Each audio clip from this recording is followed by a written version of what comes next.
여기 보면 말라기 1장 6절부터 제가 가지고 왔습니다. 자, 그럼 제가 한번 읽어보도록 하겠습니다.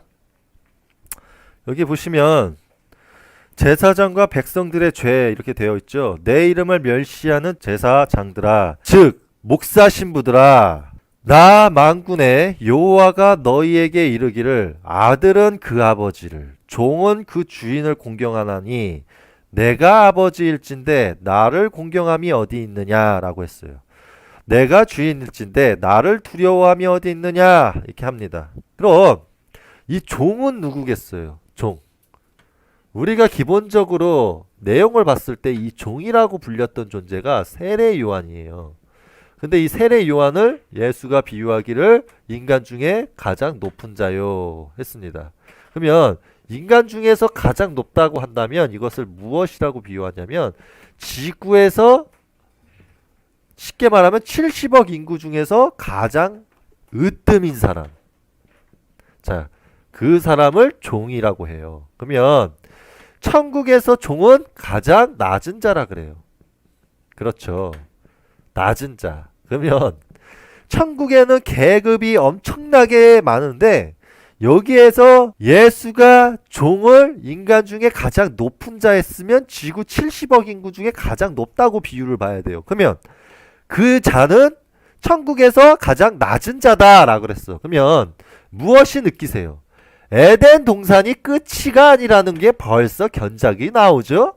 놀랄 일이에요. 이렇게 설명해 주는 사람이 단 한 명도 있었습니까? 없죠.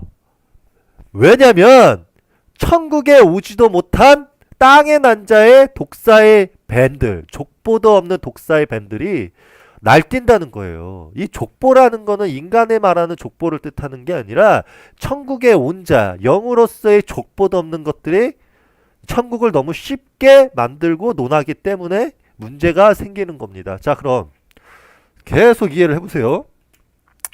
자, 사도 요한이도 결국에 뭡니까? 세례 요한의 제자였었죠. 자, 그러면 이 또한 천사가 내려와서 무엇을 합니까? 하늘의 뜻을 전달받게 하죠. 그러면 이 또한 천사는 종보다 훨씬 높은 존재라는 소리예요. 근데 대한민국 지금 어떻습니까? 무슨 천사가 네 집 개 이름이야. 예? 천사가 지금 뭐 인간이 신이 되겠다고 논하는 자들보다 높아요. 그러면 2000년 전으로 돌아가 봅시다. 2000년 전에 돌아갔을 때는요, 그때는요, 별자리를 보는 사람들이 꽤나 많았어요. 이 별자리를 볼 줄 아는 사람이 있었기 때문에 동방박사가 있었다고.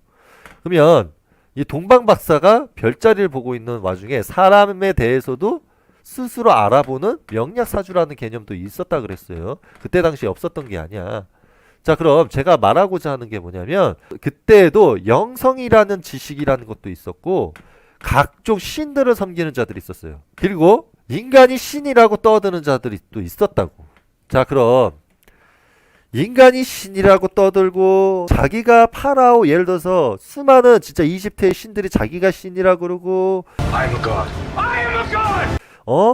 다른 저기 넘어가면 뭐 오딘이 신이라고 떠드는 자들이 있고 수많은 신들을 떠드는 사람들이 있단 말이에요. 그럼 그 중에서 핵심이 뭐겠어요? 세례 요한이가 가장 높대. 인간이 신이라고 떠들고 그때 당시에 어떻게 했냐면 모세가 영의 계급으로 따지면은 가장 낮고 지금의 예를 들어서 비유하면 파라오가 계급이 훨씬 높다고 떠들면서 숭배했다고. 우상 숭배. 이 독사의 자식 새끼들이. 그러면 기본적으로 룰을 보면 인간이 신이라고 떠든 작자들과 수많은 인간이 신이라고 떠드는 작자들을 다 배제하고도 세례 요한이가 인간 중에 가장 높은 자라고 했다는 점이 포인트입니다.